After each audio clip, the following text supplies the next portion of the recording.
Welcome to Dracaena Wines Podcast. Our wines plus your moments equals great memories. I'm your host, Lori, and this is a podcast about all things wine. Holy crap, 100. I can't believe that I have reached this milestone. It feels like yesterday I was just learning what a podcast was and what that stupid purple apple app was. When I decided to give podcasting a try, I reached out to my friends Jeff and Jeff. We met in real life at the Wine Bloggers Conference a couple of years ago, and we had a blast. I don't think I laughed as hard ever as when I was with them, and they are one of the top reasons why I got into podcasting. If you aren't familiar with their podcast, you are missing out. Jeff Eckles, Jeff Solomon, and John Ruyak are the lively personalities behind the We Like Drinking podcast, the only two-time award-winning podcast that focuses on fun. I can't honestly say it is the first podcast I ever listened to, but what I can say is that it is definitely the longest. I have subscribed and unsubscribed from many podcasts, but these guys rock, and once I subscribed, I never once thought about hitting that unsubscribe button. You don't know what you are going to get each week. It's always a surprise, and that's what makes it amazing.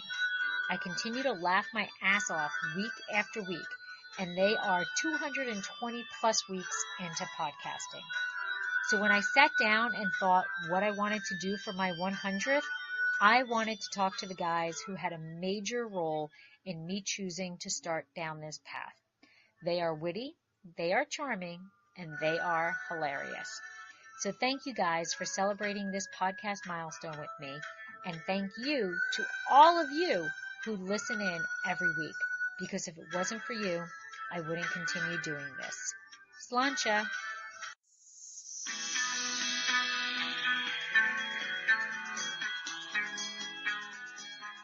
And welcome to Dracaena Wines. Hi. This is going to be my 100th podcast episode, which I honestly can't believe. Thank you. I honestly can't believe I'm at 100 because it seems like yesterday I was like, oh, here's this podcast. Let me try this, something new to do. And 100 episodes later, here I am. So everybody is always asking, well, what are you doing for that special occasion? What are you doing? And what popped into my head is talking to these guys because the We Like Drinking team, they're kind of the first podcast that I started listening to. And although there's been podcasts that come and go in my podcast listening repertoire, these guys are never gone.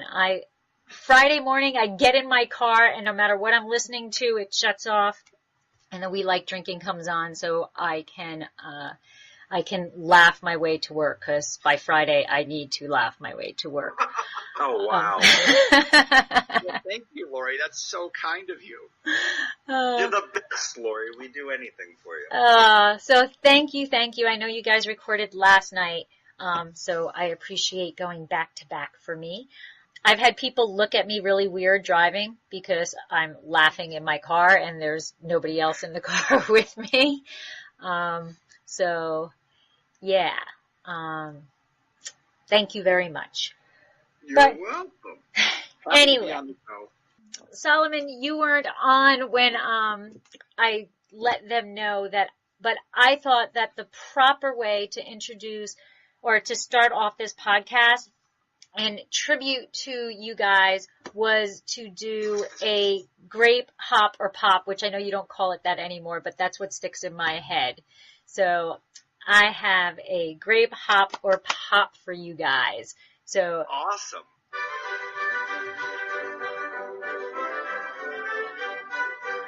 And the word of the day is arbor.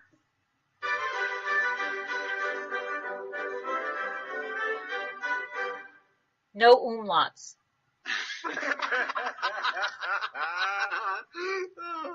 Lori, could you spell that for us, please? I can.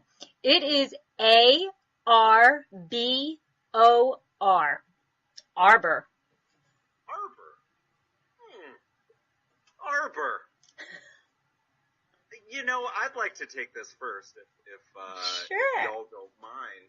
Because I don't know if you know this or not. I grew up in the Santa Cruz Mountains. I grew up in a tiny little town called Ben Lomond, and so congratulations to anybody who's ever heard of that place. And there's a record store on every corner in Ben this is and I do believe you used to work in a record store. I did. But bring it back to me some more. I grew up on a road called Glen Arbor Road, and so as a little kid, I always was like, I just thought that was like a neat word.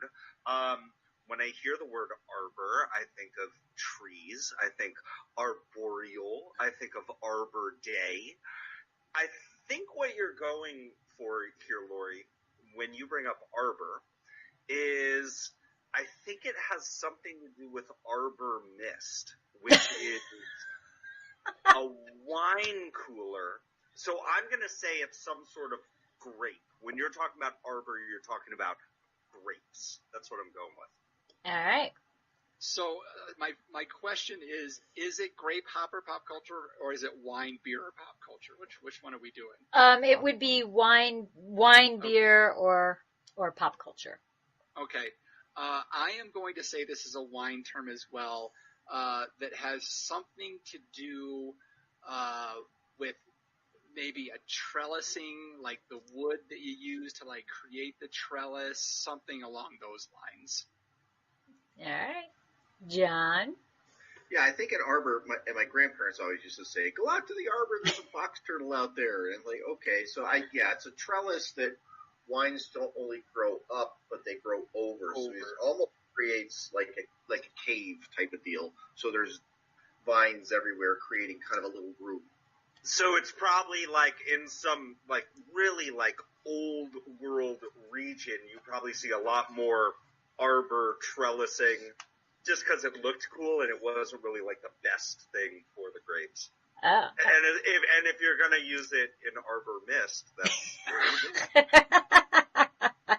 So it's a wine term. It's a wine term.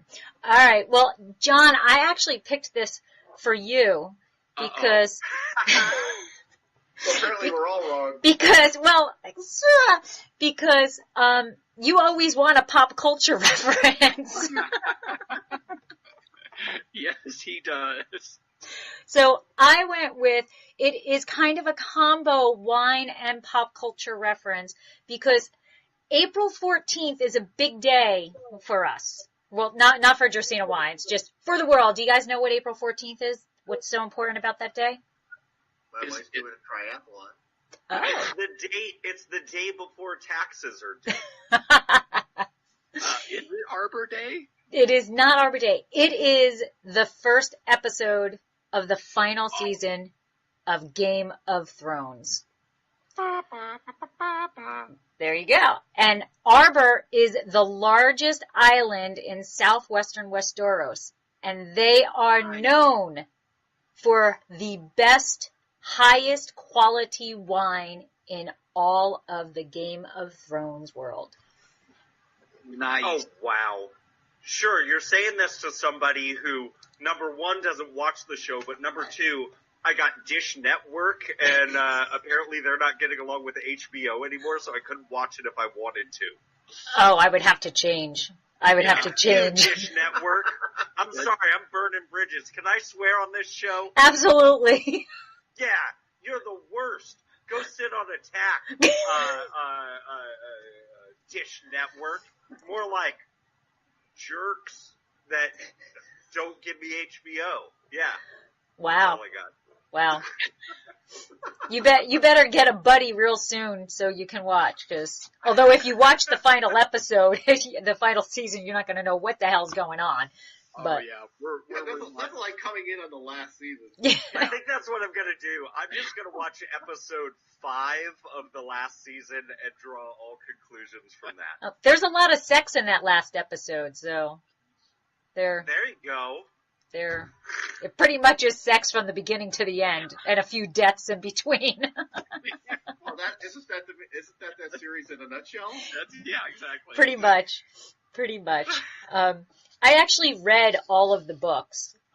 Did you really? I I did. got halfway through the first one and just couldn't go any farther. Oh, man. I got to the fourth, but once the Red Wedding had happened, and like everybody in the whole series was dead, and it started with the next one, I was like, I can't start over with this. It went away. It's like the first season was the first book. The second season was like the second book. And then that was it, and then you know. out the door, yeah. Yeah. But I remember that Red Wedding. I went into work the next day and everybody was like, "Oh my God, do you believe what happened?" Oh my, I'm like, well, I read the book, so kind of knew it was coming, you know. You just push your glasses up on the ridge of your nose, like, yeah, I knew that already. Yeah. But those were tough books to read because that was like before the Kindle or, you know, the iPad or whatever. So I actually lugged those 1,100 pounds or 1,100 page books to Cancun and back. It was like insane. It was insane. 12 pages describing the sigil of one house. Very descriptive books. Yes. But awesome. An awesome episode, show. And Jeff, if you're really into it, you should Google, Jimmy Fallon with, Aria, for April Fool's Day. Did you see that? No, I didn't. I have been trying my hardest to stay away from all things Game of Thrones. No, you can watch this. This is, okay. You can watch it. It's well worth watching it. It's like 2 minutes. I'll check it out. It is awesome. So there you have it. All right. So Game of Thrones. I'm all excited. All right. So 100th episode. You guys are on 221 we're releasing this week. 121. Holy cow. Cow. Isn't that crazy? But congratulations. 100 is a huge milestone that you really should be proud of. I know I see so many shows that are 7, 8, 9 episodes is all they get out, or they do 8 and then a year later they do another one, and then 6 months later they do another one. So, you know, you've been very consistent about it, and you should be really proud of that, and a huge congratulations to you on this. Oh, well, thank you. Thank you. Yeah, that is huge, and it's not easy to put content out every single week, especially in this medium. I think that a lot of times people can kind of like scan through the written word, but when they hear somebody, or like people that put out videos, when they see somebody, it's so much more of a vulnerable situation.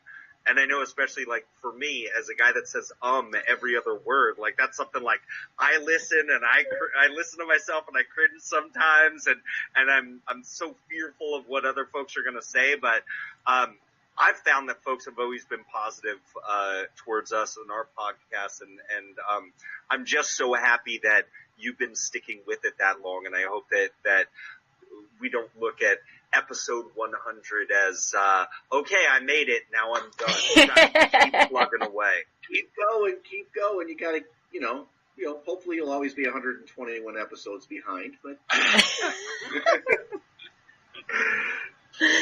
Yeah, well, you guys know me. I don't really give up things pretty easily. Well, I was kind of wondering where you find the time to do this. I was wondering, are you somewhere on a plane right now recording this? I am actually in New Jersey now, but I will be on a plane in 7 days. Okay. Sometimes I don't know where I am, which coast I'm on, but yeah. So right now you're getting pictures of Bud Break, and you're just excited to get out there and see what the vines are doing, and yeah, we are actually not quite at Bud Break yet. Our vineyard isn't. The west side, there's a couple of photos of Bud Break already happening, but pictures, and we weren't near Bud Break yet. See, I base everything off of the one vine in my backyard. Are you at Bud Break yet? Is it there yet? Yeah. So the only thing that I'm waiting on my Cabernet Sauvignon, but like my Sangiovese is thriving. My Merlot's breaking out right now, but I think warmth is it's a different issue when you're right up against a house. Like, kind of imagine Right. things happen a little quicker. So the interesting thing, our actual vineyard site where the Cab Franc is, even though it's the east side, that normally doesn't have a marine layer, our vineyard site actually gets a marine layer, kind of, sort of, a pocket of it. So, nice. so that's awesome. Yeah. So we're a little cooler. I'm sure we're there now. It's a week later, and it's been warm. It wasn't there. We had loads of beautiful ground cover. And everything is so green. It's amazing, but no bud break yet. But Niner had bud break. They were doing it, and I saw a couple of other wineries having bud break already. Yep. I was just going to ask Solomon if he's going to think he's going to double his Zinfandel production this year. If a rat didn't mow down that vine like 2 years ago, I think I'd be more than double at this point. Two grapes, yeah. I did forget to ask what everybody's drinking. So, what do you got, John? I had a Bristol oatmeal stout, or a Breckenridge oatmeal stout. I may have to go out and get the founders here. You only brought one beer to a podcast? I did drink 90% of a bottle of Audax last night all by myself. Oh, I remember. Not sure if you do, but I remember. I don't, yeah. You know what you did. So yeah, I actually, I brought beer to the show too, just because I wanted us to bring like our we like drinking flair, and you always have such wonderful guests. I was really excited when I was listening to your last episode where you had like a panel. That guy John Taylor, I really enjoyed listening to him, and I need to go visit my local grocery outlet based on that conversation. That episode got me all kinds of fired up though. Yeah, so I actually, there's a beer that's quasi-seasonal that Stone releases sometimes once a year, sometimes every couple of years. This is their Enjoy By series. It's the Enjoy By 42019 double IPA. It's a devastatingly dank double IPA. So everybody, with cannabis. It's 420. Welcome to the dank side. There's no cannabis in it, but it is, it's got aromas of the sticky icky right now. So, no, it's wonderful. And it's in a can. I don't think I've ever seen Enjoy By in a can before. So, I haven't. I was going to say that. I'm excited to see craft breweries go to cans, and I am hoping that craft wineries, more of them, will follow suit. Is that a hint? No. You do, and here's the thing. I would say, especially, smaller label breweries, I totally get it, because everything that you do you need to make sure that it's selling. And so, even though you might be really in favor of screw caps, if you know that it's going to turn off some segment of your market, why would you do that? You know what I mean? I really, maybe I'm speaking to the Ridge Vineyards of the world with their money coming in from Japan. Do a series in a can. People will buy it. People will fucking buy it.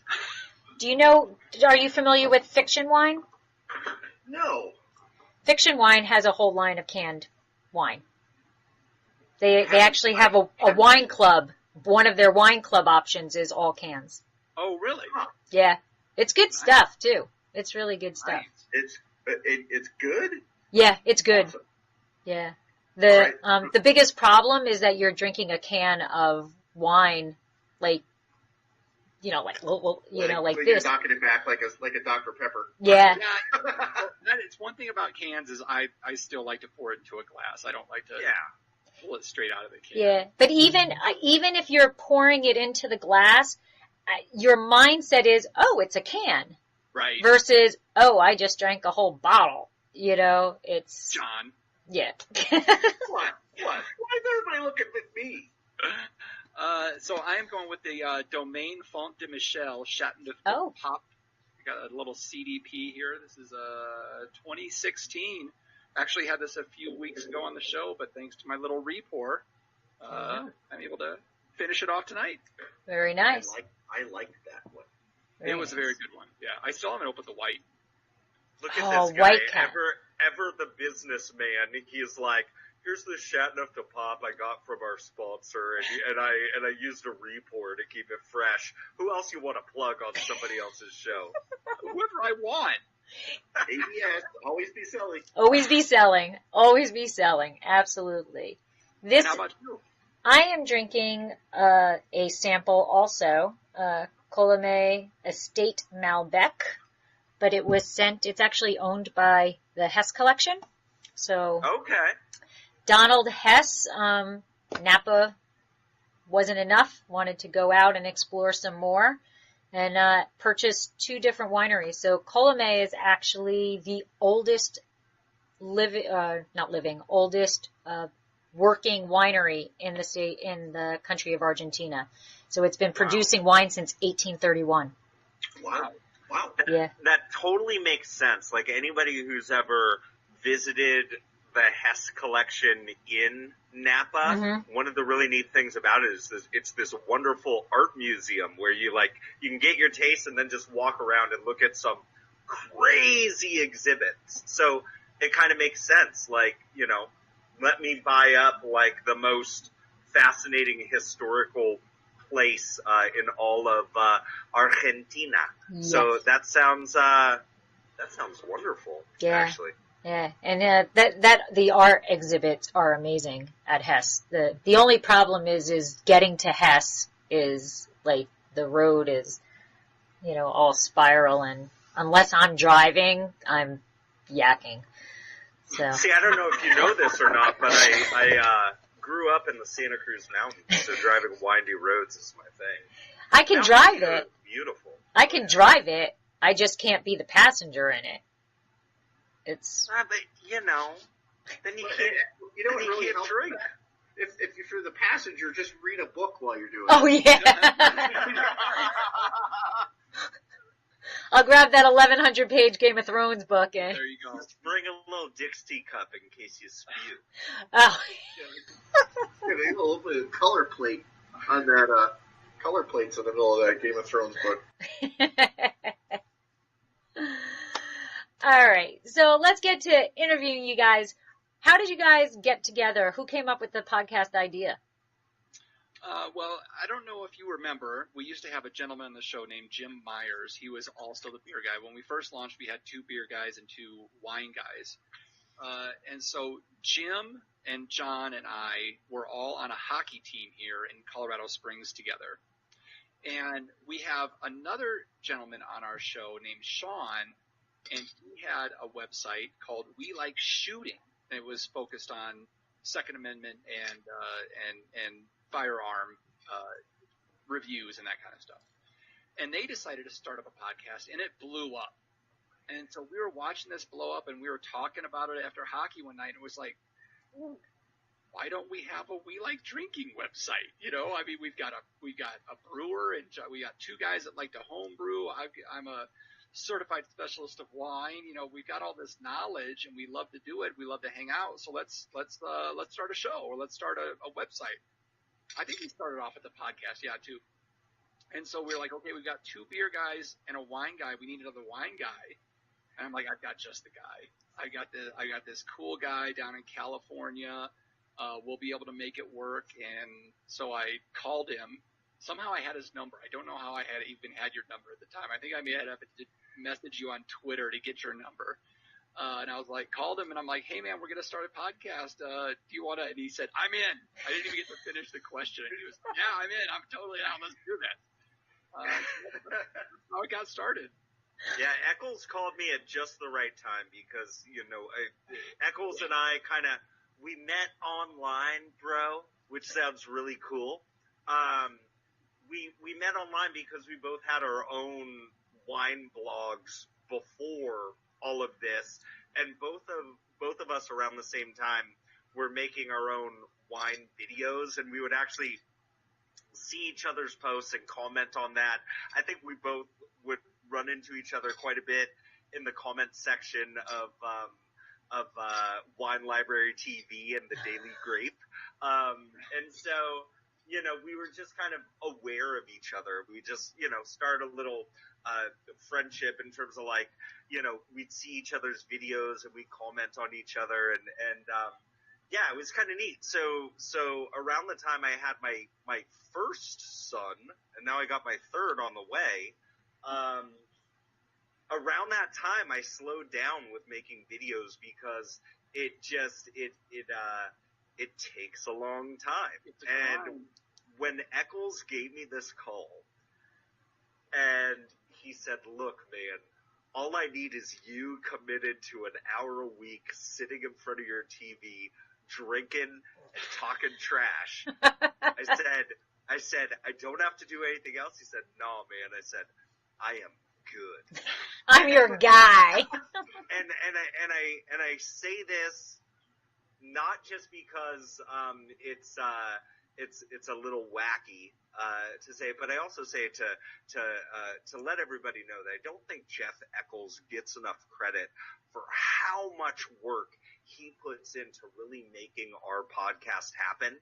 And I will say this to anybody who is behind the scenes producing a podcast, regardless of how long you've been doing it for. I understand just how much work you're putting into that. And so Lori, again, like, we're not playing when we say like congratulations to getting to 100, especially when I know you got a lot of guests that come on, but really it sounds like it's a one-woman show and you're killing it. And we know that and we respect that so much. Aw, thanks. Oh, blush, blush, blush. It is, I think the recording, like, this is the easy part. It's easy to get on and talk to people and do whatever you want to do, It's the, for that hour podcast, it's like 2.5 hour editing session. At least it is for me, because half the time I don't know what I'm doing. So, the last episode that is going to be episode 99, I edited and then somehow still don't know how I did it. I had a cut to put something in the middle, and my beginning became my end, and my end became my beginning. Oh. So that took me like another half hour to figure out how to get it back, because the undo was not the correct way to do it. Oh no. But thanks to other errors, I have now learned that once I get to a certain point, I save it and then I restart, so that if I do something stupid like that, I don't have to start from the beginning again. So I learned from my stupidity. Yeah, then we all make those same mistakes. It gets to a point where it's so painful that you're like, okay, I have to change something. Yep. I'm going to leave the room, go somewhere else, bang my head against the wall, and come back. Sometimes that's about right. Yep. Mm-hmm. So you guys have brought up the hockey thing quite a bit. This, in my head, I'm envisioning a beer hockey league, right? Yes. You guys were not 100%. Oh, okay. There was no talent. Well, especially for my skate, there was no talent when this guy got on the skate. We were called the J line because we're their name started with J, and it was like, whatever the last line possible is, that's you three. So just don't get scored on. That's your only mission. That was you guys, not me. Yeah, I didn't say you were on it. Yeah, but my name starts with a J. Of course, John's got to jump in and says, "See, that's how bad I was." John's like, "Dude, do not put me in your category." Yeah, I just want to let everybody know that my plus minus in hockey is at a solid 0 right now. So, that's impressive, there's something to be said for not even trying. I think I could get a contract in the NHL. There you go. But it was a great group of guys. Like, even though I sucked, our team was good, and I mean, there's been some lifelong friends that have come out of that, John and Jim especially. So yeah, it was a lot of fun when it was there. What position did you play?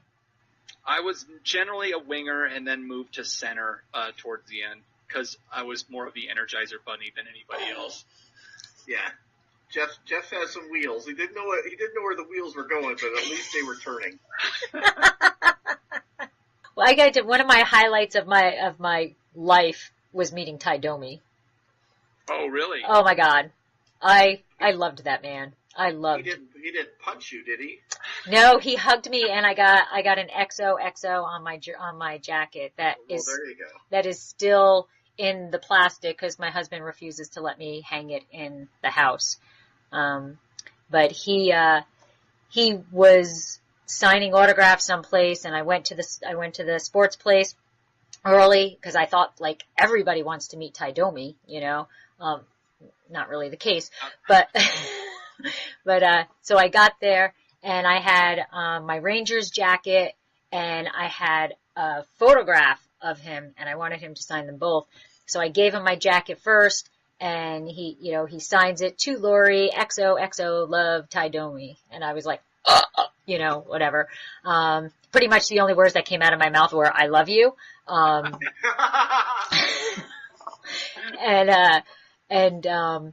then I went to go give him the picture for him to sign, and his manager was like, no. He only signs one thing.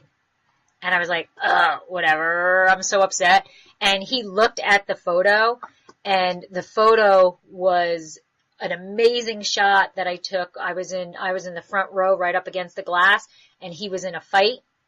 And the shot is him grabbing the guy's jersey. His hand is up like this, and there's blood coming out of the guy's mouth. Like, it was the perfect shot. He laughed his ass off at the photo, took it, and signed it, It's a good thing he was able to pass on some hockey genes because his son is a hell of a lot better player than he was. Yeah, well, from a talent standpoint, his son Max is one heck of a hockey player. Wow. Ty knew what his role was. Yes. He knew what his role was, and he did it very, very well. Yeah, he did it well. Rob Ray and the Sabres, yeah. And now, a word from our sponsor.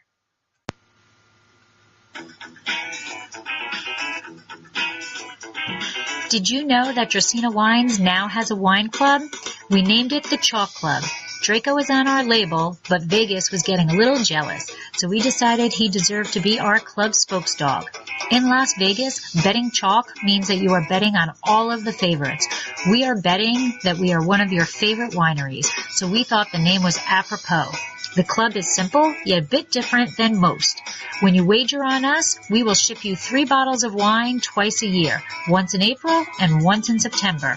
You can choose all red or mix of red and rosé.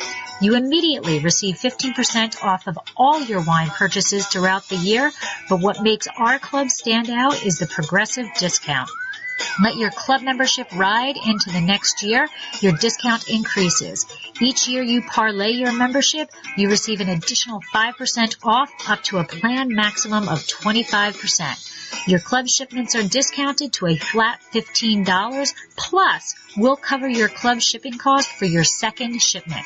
That's $15 house money in a sure bet for you. So please head to our website, dracaenawines.com, and find out all of the benefits of joining the Chalk Club and how to sign up. We've stacked the odds so that you can get our award-winning wines without breaking the bank. All right. So what is, we kind of talked about like my errors or whatever, but what is your funniest memory since you guys have been podcasting? I can't remember, but man, we laughed so hard a couple of times. You know what my favorite thing is? So, I'm sorry, my hair is just out of control right now. So,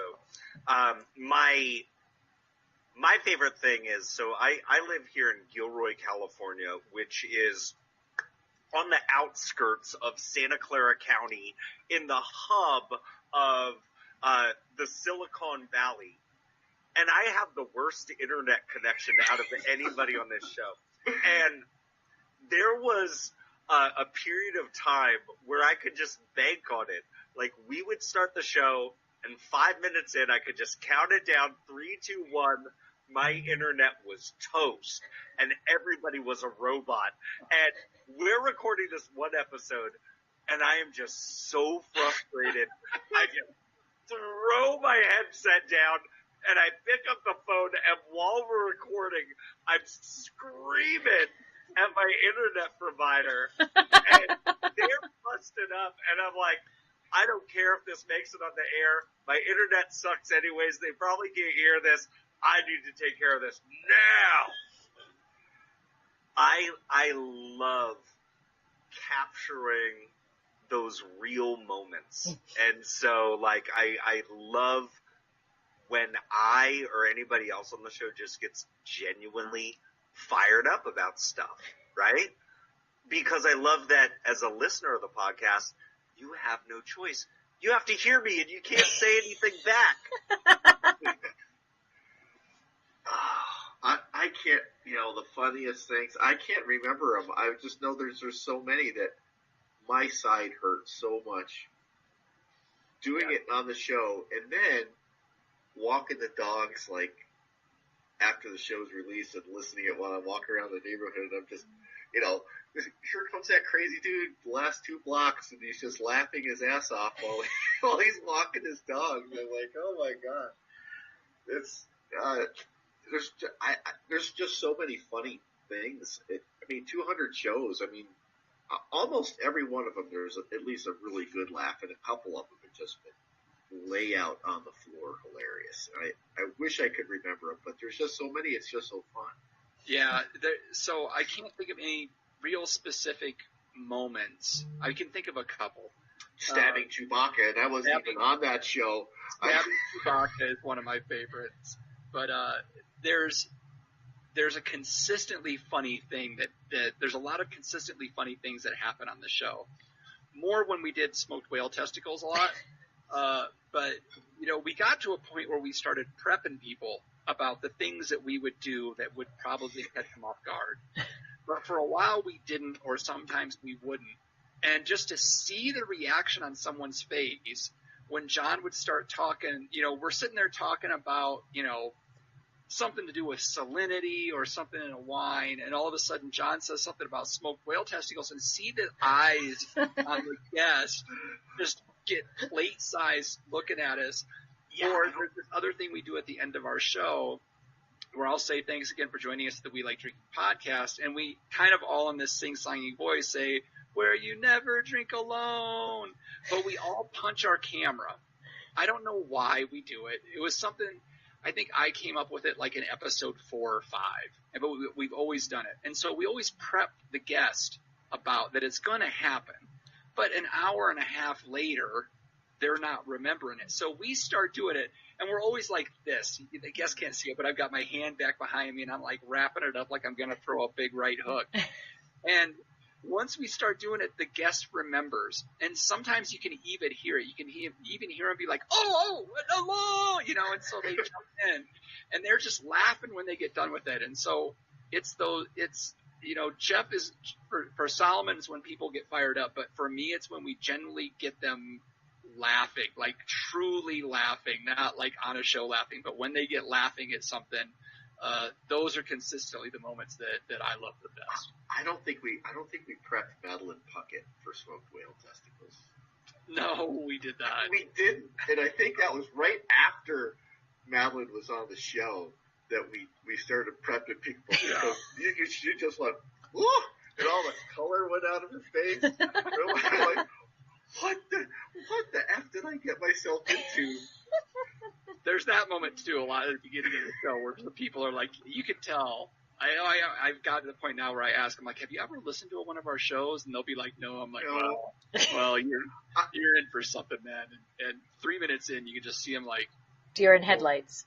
Yeah, what on earth did I sign up for? I think one of the funniest things that we've had him on twice is Peter Stafford Bowe has been on the show twice, and he always does it on this green phone. Because Big Brother or something is watching in England, It's this, that's the only thing that he has that's USB. He's got this, like, do you remember, Laura, you may not, but do you, like, the Fisher-Price pull-along phone, like, that we have? With the eyeballs that went up. Oh, yeah. You bounce up and down, and it had that ringer on it, the handset, the plastic handset. That's honestly what it looks like when he joins us for his call. And that's It's a lime USB. green. Yeah, it's lime green and it's USB. So the whole show, and he's British, so he's just on there. Oh yeah, and then he's like, it's fun. What's also really fun about doing a podcast, and I actually was wondering your perspective on this, Lori, is we record every single week, and usually we end up getting things pushed out a day or two after we record it. And so when we listen to ourselves, often it's things that are really fresh in our mind. But what I love is every once in a while we will have an episode that's just in the can waiting to be released, and it's 3 or 4 weeks out, and we're listening, and I have to listen just to really listen to where we mess things up. But it's really fun to listen to yourself a couple of weeks out, and you're listening to this conversation, and you think up something funny in your own head, and then all of a sudden you hear yourself saying the exact same thing that you were just thinking. Do you ever have experiences like that? Like, do you ever listen to things like a couple weeks out and you're like, whoa, I said that? So I do not, I get things out, but my podcasts are mostly done, I went to VinExpo. So there were 4 podcasts that I created from VinExpo. So, I edit them and then they go. So right now, this is episode 100, but it won't be till the end of April, when it becomes live. It's very rare that I do something and then it's very next week. Mostly Saturday, just because I just can't, between the job, the winery, the blog, all of that. I have to do everything in bulk. But yeah, so I'm always, I'll be talking to somebody and he'll say something, or, she'll say something, and it will pop in my head oh, I should have asked this. And then, oh, okay, I did ask that,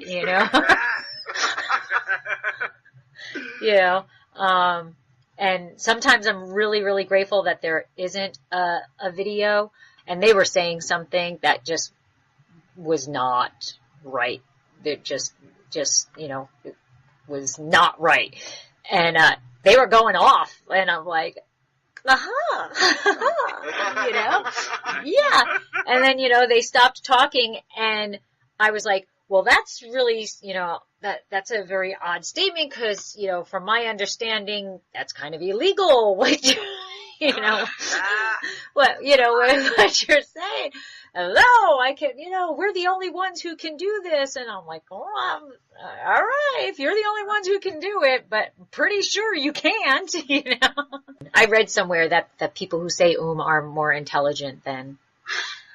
I'll take it. Just another one. Just blowing myself up. Thank you so much. It just means there's so many things going on in your head that you don't know which one to say. Yeah. Yeah, I'll take that. I take that as a compliment. I've got, there's so much happening in there, Those neurons are just, flying. What is your biggest, so we did the funniest, what's your biggest uh-oh moment? I have to say, again, credit to Jeff Eckles, because he's a master of editing. And, if there was ever anything that we said on the show that was just way out of line, we might say can you leave that out? And I don't think he's ever left those moments in. And we don't, he doesn't really cut out much of anything unless it's just necessary. there have been times where I might have just went off the handle and said the wrong thing, and I was like, I regret it later down the road, and then I listened to the show, and it was not there, and I'm like, there you go, Jeff. Yeah, thank you very There much. you go. I appreciate that. That was solid. I would, gosh, I don't know. Like, is there anything that really jumps out to you guys? Like, Yeah, there's one for thing me. that I truly regret, and it bothers me to this day, is when we had John Hall on, and I kind of made light of the fact that the place where he had worked had gone under, because the dude that bought it just ran it into the ground. But he obviously had a lot of pride in it. He put a lot of work in that organization for a long time. And I was just like, this guy screwed it up. And I could tell that I kind of hurt his feelings, because it was something, even though it wasn't his fault that this happened, it's a business that went under that he had spent a lot of time and energy at. And to this day, I still regret kind of laughing that off. Okay. I have. okay. So you said John Hall and I went Oates. That was the first thing that went into my head. No, don't fuel him. No, yeah. You know what I was thinking about that goes back to, listening to things after the fact. I recall that we had a PR person that wanted to get somebody on the show that had some sort of invention that would take sulfites out of wines. And Eckles said to them, we talked about that product on our show one time, and we didn't necessarily have, like, the greatest things to say about it. And I guess the PR person had gone back and listened to that episode, and she was not very happy. And I was like, really? I'm like, what did we even say? And this was like something we had done like 2 years beforehand. But before Jeff continues, I do want to say that we have a great relationship with that person now. It's a fantastic relationship now. We certainly do. And it was just like, I was like, what could I have even said? And then I go back. It was pretty inflammatory. Back and I listen to myself. And basically what I said was... No, let's be honest. You didn't say anything. You screamed. I yelled. I said, if you think you have a sulfite allergy, I got news for you. You're not that special. I shouldn't have said that, because obviously there are people that do have sulfite allergies, and that's kind of, messed up. So, but... Did you see? That was a little bit of an after the fact. So I have two. I have two huge moments that Lori you may relate to. The first was we had, and this was not my cause. I didn't cause this one, but we had a gentleman named Jonathan Cooper on the show. He had invented this game called Thinking and Drinking, and so we had him on the show. We recorded the episode, and at the time, I used Google Hangout as my recording device. So I would just download the show afterwards, split it from MP4 to MP3, and then use that audio for my episode. Well, that night, whatever in Googleville went tits up, and I lost the recording. And so I got like 3 minutes of an hour and a half conversation. So I had to go back to him, and that was a Wednesday night, release on Friday. So I had to go back to him the next morning and be like, I got this ticket open with Google, but at this point we've lost the show. And so if you want to be on our show, we're going to have to do another episode tonight. And he was like, okay. And he had like a small child. And so he came back on the show, and I was super nervous about the show because I'm like, this is going to be such a train wreck.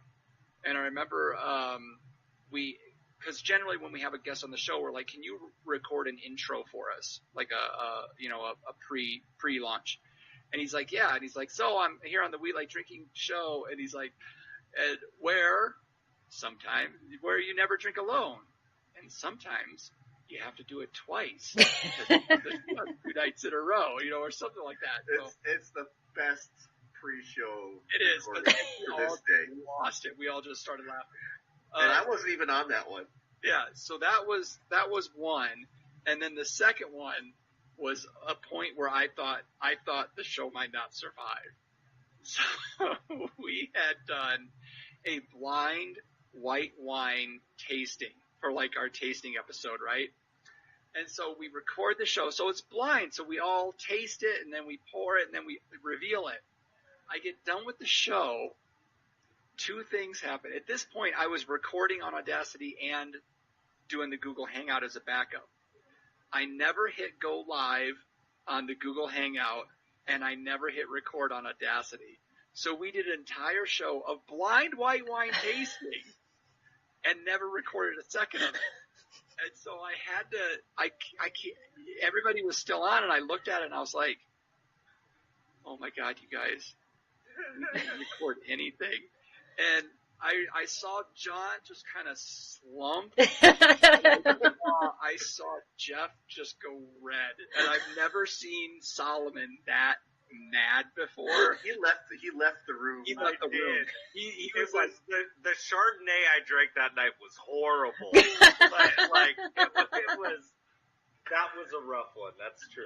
And so we had to do it right then and there, because I can't remember if we were recording on a Thursday or if we couldn't record on a Thursday, but we had to do the whole show again. So it was like a 4 or 5 hour night, and it went from a blind white tasting to just kind of like a shitty $10 white wine tasting. It was bad. That was the biggest uh-oh moment for me. I wasn't sure Solomon was coming back in the room. I really didn't think he was. He was gone in 15 minutes. I thought I was going to get a text of just F you, and then come in and see his laptop just close. That's a big one. It was bad. That was a bad one. Yeah. I've forgotten to press Audacity. I've forgotten to do the Audacity, but because it goes to YouTube, you can just download the audio from YouTube. But if you don't push either button, you're in trouble. Yeah, when you forget to do your primary and your backup, nothing good is going to happen. Oh, all right. So, do you guys remember your 100th? Yeah. John's like, no. Absolutely, I remember. Oh, we did a best of clips show, right? Oh. No, we didn't. Was that number 99? We did a clip show. We did. The clip episode, I think, was our 1 year anniversary. Right. For our okay. And we did this whole thing. Like, it was my first realization of how big each number is. Like, I never really truly understood how much time each number represents. That one episode equals a week. Because I was like, okay, for our last 5 episodes leading up to episode 100, we're going to bring back a bunch of our favorite guests and have them on. I'm like, it's 5 shows. It's no big deal. That's over a month of us promoting and leading up to episode 100, and we overhyped the shit out of episode 100. But we had Val and Steph from Wine25 podcast. We had Jeff Kralik, the mayor of the mayor of the Wine Bloggers Conference, and Joe Roberts on together for one of those episodes. We had the who's of our episode leading up to it, and then for episode 100, we brought Jim Myers back on the show, who had been with us for the first 20 or 30 episodes, and it was a normal episode, and so I think there were some faults that we made, and that we had all this lead up to episode 100, and then we just made it a normal episode with a really good friend of ours, So, but yeah, I absolutely remember episode 100. John's like, I do not remember a thing. I do. Now that Jeff brings it back to me, yeah, I remember it. But just thinking about it, it was just like, yeah. I mean, I don't know. I mean, it's almost. I really try to take it. I know it's a bad sports cliche. 1 week at a time. It's just like I make mistakes. We all make mistakes. So, it's just like, okay, boom, what am I going to do this week to make it the best I could possibly make it for the guys? It was also 3 years ago, and we've killed a lot of brain cells in that time frame. So, well, no kidding. Well, me especially. Well, but by the time every show, I put in a 10 or 11 hour day at the brewery, and then, there's no stopping. And it's the other funny thing is, since episode 100, we haven't celebrated anything. Not a freaking thing. John one day, like a little while ago, was like, haven't we been, isn't like this anniversary, like our 4th year anniversary? I'm like, I don't know. Maybe. Yeah. I think 5 years we should do something, but yeah. And on location. You need to do it on location thing. That is the biggest thing that we need to do. That is, if there's regrets, that's my biggest regret so far. So I haven't all been in the same place at the same time. Yep. There you go. I just settled that problem for you. We've had episodes where, Jeff and John were in the same room, or before we went to the Wine Bloggers Conference, like Jeff was in this very room after I threw up in front of him, doing a beer mile. And I will say, like, those episodes are fine, but it definitely feels different. I think we all have, like, our pregame rituals, you know what I mean? Like, I've got my space, I gotta stretch my shit out, I'm eating dinner when we record, like, so, I'd love for us to all be together and record some stuff, but I think on some level it's kind of fun that we all have our own little sound booths, Yeah, but I think if we all three of us got together in the same location, it would just be a shit show. It would be a funny ass shit show. And the after party would be out of control. Out of control. I think you guys need to do it because I think it would be hysterical. It's going to happen. We've talked about possibly this or actually making it happen. So. There you go. It's possible. This summer, if enough people request it, we might make it happen this summer. All right, so I'll just put it in the tavern, and I'm sure they'll all. If we get one more Patreon. There you go. You blew that Patreon thing right out of the water. So I tell you what, I was shocked at how well that went over. That really blew me away. Yeah. See, now, if we get enough Patreons, we will be in the same room together. Yep. We may lose that one. You know what? But you know what? Wouldn't it be cool to lose 4 or 5 Patreons recording a show from the Santa Cruz Brews Cruise? Just kidding. I did. We were on that. That's a freaking awesome cruise. Oh, really? Yes. In fact, I have a picture. I have a picture in my office of Mike and I on that booze cruise. Was Annie driving you? Oh, Jesus Christ! I was hammered. I don't know. I don't know. All I know is they just kept bringing us pizza and kept bringing us beer. It was good. We didn't have to move. Mike's Facebook picture is from that cruise. Yeah, that's a good cruise. I keep going, we need to do that again. That was fun. But anyways, I want to thank you guys for doing this with me and celebrating my 100th. Like I said at the beginning, you guys rock. I love you guys. And I said to Eckles earlier, I said, I love Solomon and you. And John, I'd love you too in the same way if I ever met you, I'm sure. Yeah. You got to pack him into a clown car, though. That's how we really get to know each other. That's when you bond. In the clown car is where you bond. Well, it's such an honor that you would choose us to come on for your 100th episode. it's funny because you probably see it too, is you don't think you really, you get in a microphone and you talk to somebody and then that's it, and you don't realize that you actually touch people's lives and that you make an impact on them and that they do get to know you through this, and that you would have us on for such a milestone episode is really an honor for us. Really, yeah. Super, super cool. It's like, wow, we made an impression, and how the heck did that happen? Yeah. No, I was going to say, and I think that's maybe like the magic experience of, to promote the wine bloggers conference or the wine media conference.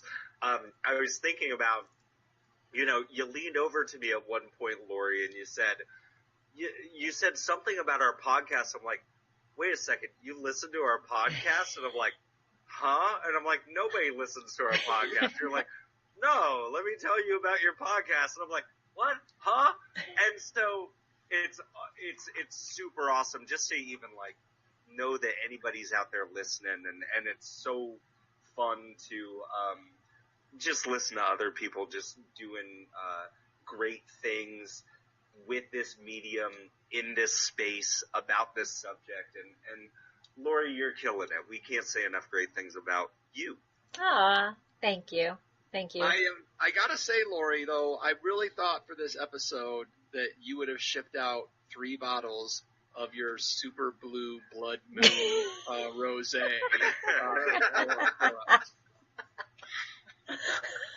And so I was laughing when Solomon, you said that I rearranged my bottling for that. And Eckles was like, no, she did not rearrange. That in no way happened until Solomon stopped lying about our friends.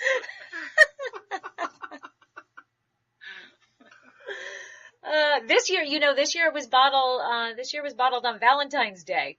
I guess I like a holiday theme with the rosé. There you go. Was that the Super Blue Worm? That was the Worm Moon. I'm telling you, it's going to be years from now. But when we start getting into making blends, like GSMs and stuff, there's going to be a moon. There's going to be a moon-themed one. Yes. It will be years down the road, and I will have to, fight my husband to the ends of the earth. But I am promising you, one day there will be a moon wine. That's awesome.